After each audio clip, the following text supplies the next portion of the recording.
Mary, my name's Shauna. I'll be a nurse taking care of you today. So I'm gonna go ahead and wash my hands. So I heard you're feeling a little nauseous and wanting some medicine for that. Alright, can you go ahead and give me your name and date of birth? Good, and that matches your name band. I'm gonna go ahead and get everything ready. Do you have any allergies that you know about? Just the morphine? Okay, and we're not gonna give morphine today. So I'm gonna go ahead and get everything ready. So first thing I'm gonna do is check my order, make sure I have the order for the Zofran, which I have here. Asked about allergies and I checked that here it's for morphine, but we're not giving morphine. So now I'm gonna go ahead and do my math.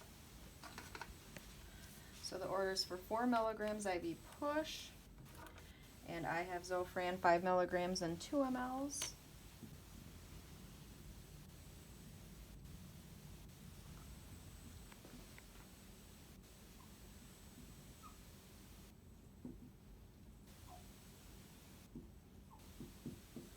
So we're gonna be giving 1.6 mLs of Zofran. So I gathered all my supplies here. I'm gonna wash my hands.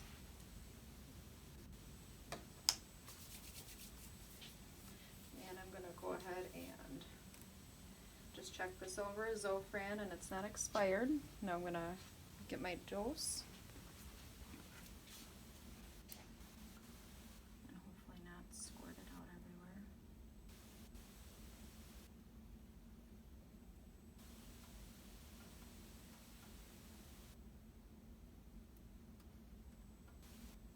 Alright, so now I have my 1.6 mLs.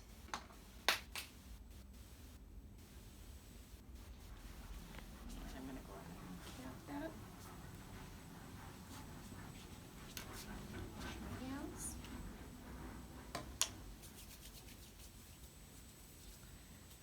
And I'm gonna go ahead and just check my flushes. So I have 3 flushes. I'm gonna check to make sure they're not expired. And I'm just gonna go ahead and make sure the air is out of them before starting.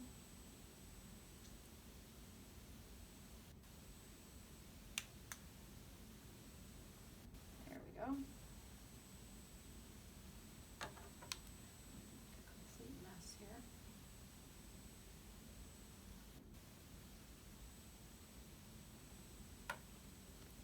And I'd note that if my facility required, I'd have a heparin flush ready.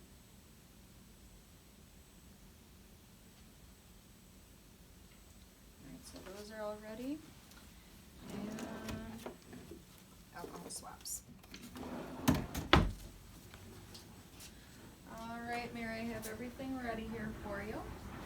So I'm going to ask for your name and date of birth again. So that matches your wristband and the order here. And so have you had medication through this line before? Okay, you're receiving your long-term antibiotic therapy, so it's good you understand that I'm going to give this medication. And so now I'm going to get my gloves on. And I'm going to go ahead and take a look at your site.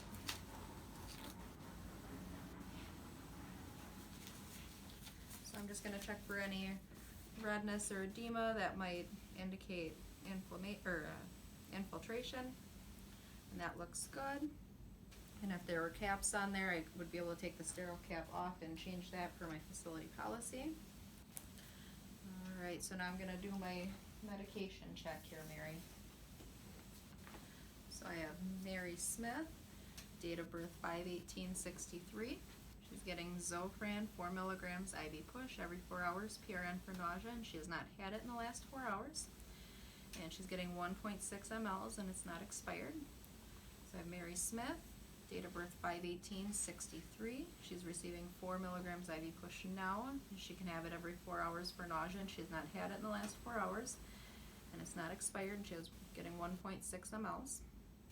So I have Mary Smith, date of birth 5/18/63. She's getting Zofran 4 milligrams IV push. That's due now. She can have that every 4 hours for nausea, and she hasn't had it in the last 4 hours. And it's not expired. And she's getting 1.6 mLs. So good, that all matches up for you. So now I'm going to go ahead and take an alcohol prep and clean the injection site here. So 15 to 30 seconds or for facility policy. Go ahead and clean and let it dry completely. And first I'm going to go ahead and take my flush. And I would attach. And then I would unclamp it if there is a clamp here. And I'd go ahead and flush the line. And you would flush with however much the facility states that you need to flush before and after.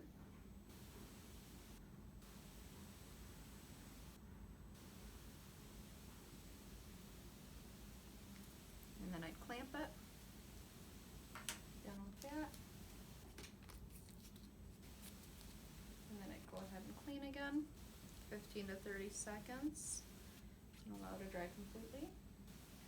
And then before I give the medication, I know I'm going to be giving this over 2 to 5 minutes from the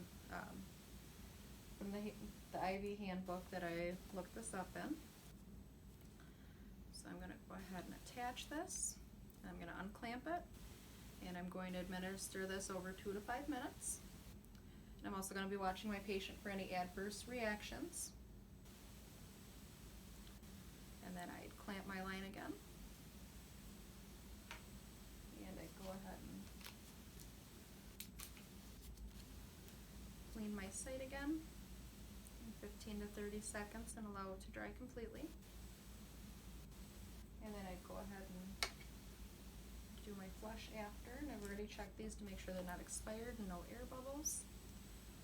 I'll go ahead and attach this, and I'd unclamp it. And for the first 5 milliliters, I would go ahead and push it at that same rate I gave the medication, so that 2 to 5 minutes.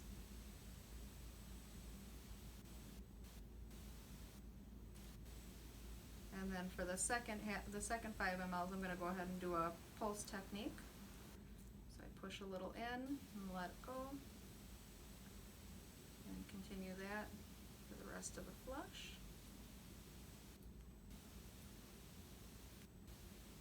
I go ahead and clamp that off, and I'd remove this.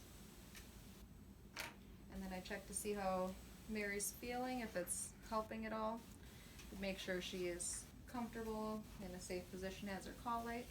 I'd go ahead and remove my gloves, and I'd wash my hands, and I'd clean up all my supplies, put them in the appropriate bins.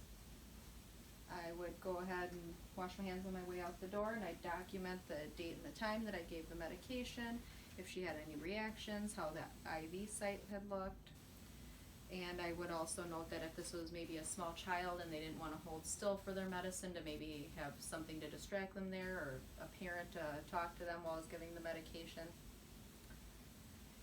And that would be all.